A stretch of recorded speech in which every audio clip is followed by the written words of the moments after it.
जय श्री राम, हर हर महादेव। दोस्तों, तो पिछले अंक में अर्थात आंजनेय काव्य श्रृंखला के 44वें अंक में भगवती सीता हनुमान जी को अपनी पहचान के रूप में चूड़ामणि निकाल कर देती हैं। साथ ही वे हनुमान जी से पूछती हैं कि श्री राम अपनी वानर सेना के साथ भला उस अथाह महासागर को कैसे पार कर पाएंगे।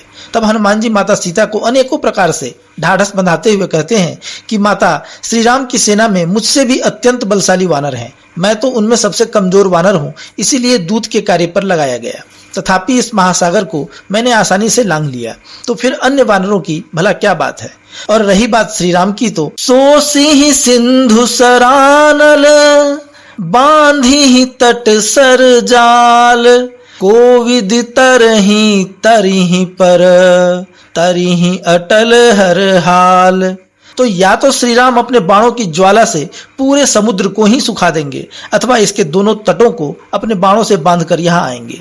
वे कैसे समुद्र का तरण करेंगे वही जाने, परंतु वे निश्चित रूप से इस सागर का लंघन करेंगे, यह हर हाल में एक अटल सत्य है। तो यह था आंजनेय काव्य श्रृंखला का 44वां अंक, और हम अब बढ़ते हैं 45वें अंक की तरफ। यह अंक मुद्रिका प्रकरण का अंतिम अंक है।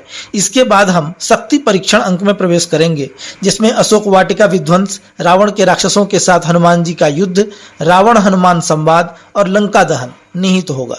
तो चलिए श्री गणेश करते हैं आंजनेय काव्य श्रृंखला के 45वें अंक का। जय श्री राम। मातु धरहु ही असत्य प्रसूना, तुम पर प्रेम राम के दूना। रटत जपत तब सतत सुनामा, जरत स्मरत जाग्रत विश्रामा। शोधहि तुम्हि सुधी अनजाने, पीर हृदय निज राम ही जाने। अब आशीष देहु मोहि माता, जाई कहब तब सुधि रघुनाथा। यह कही चरण शीस सिय नाई, पुनि कछु सोच कहे कपिराई। विनती एक मानु मम माता, क्षुधा क्षीण अतिशय मम गाता।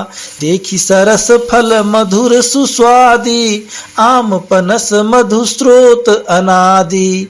महिम अमित अशोक उपवन के, छटा गर्भ भाजक नंदन के।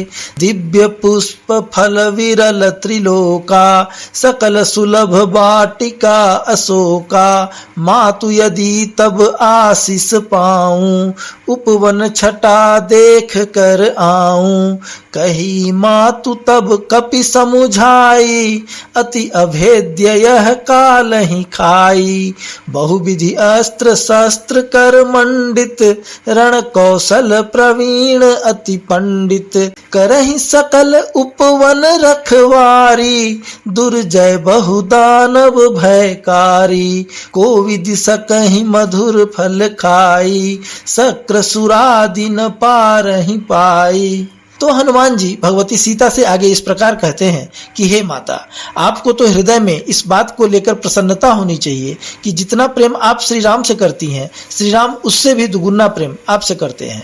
वे हमेशा आपके ही शुभ नाम का सदा जाप करते रहते हैं और आपके विरह में सदा आपको चैतन्य अथवा विश्राम में भी सतत स्मरण करते हुए जलते रहते हैं। वे जाने अनजाने में सदा आपको ही ढूंढते रहते हैं।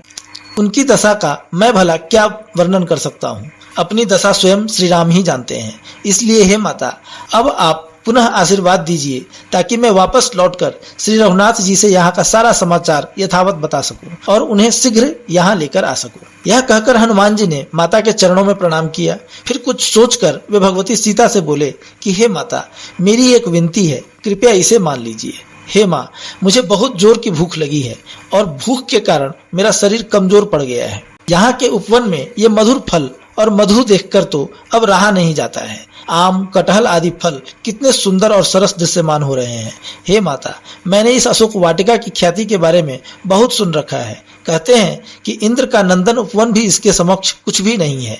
तीनों लोकों में जो भी सुंदर फल, फूल अथवा वृक्ष हैं, वे सभी दुर्लभ होते हुए भी अशोक वाटिका में सुलभ है। यदि आपकी आज्ञा हो तो मैं इस उपवन में थोड़ा सा भ्रमण करना चाहता हूँ। उनकी बात सुनकर माता ने समझाकर कहा कि हे हनुमान, यह अशोक वाटिका काल को भी ग्रसने में समर्थ है। इसकी रक्षा अनेक प्रकार के अस्त्र शस्त्रों से के साथ अनेक महान और दुर्जय राक्षस इसकी सदा सर्वदा रक्षा किया करते हैं। इस उपवन में प्रवेश कर पाने का साहस स्वयं इंद्र में भी नहीं है, फिर तुम भला इसके मधुर फलों का आस्वादन कैसे कर पाओगे। सुनि सिय वचन कहे कपि, मातु तजहु अब सोच, जिनके सिर रघुनाथ जी, मारी सके क्या पोच। तो माता की बात सुनकर हनुमान जी बोले, माता अब आप चिंताओं से मुक्त हो जाइए।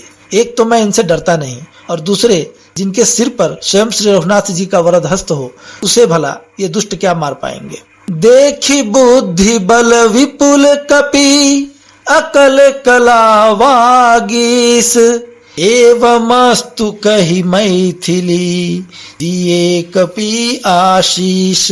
तो हनुमान जी को बल और बुद्धि का आश्रय मानकर और उनके सामर्थ्य को जानकर भगवती सीता ने हनुमान जी को अशोक वाटिका में जाने की अनुमति देते हुए उन्हें आशीर्वाद दिया। तो दोस्तों, अंजनेय काव्य श्रृंखला का 45वां अंक और मुद्रिका प्रकरण का अंतिम अंक यहीं पर समाप्त होता है। आपको यह कविता कैसी लगी, कृपया अपने विचार कमेंट्स के माध्यम से बताइए। लाइक कीजिए, शेयर कीजिए, और आपने यदि अभी तक सब्सक्राइब नहीं किया है तो आग्रह करूंगा कि कृपया सब्सक्राइब भी कर लीजिए। आपसे फिर मिलूंगा, तब तक के लिए आज्ञा दीजिए। जय श्री राम, हर हर महादेव, जय बजरंग बली।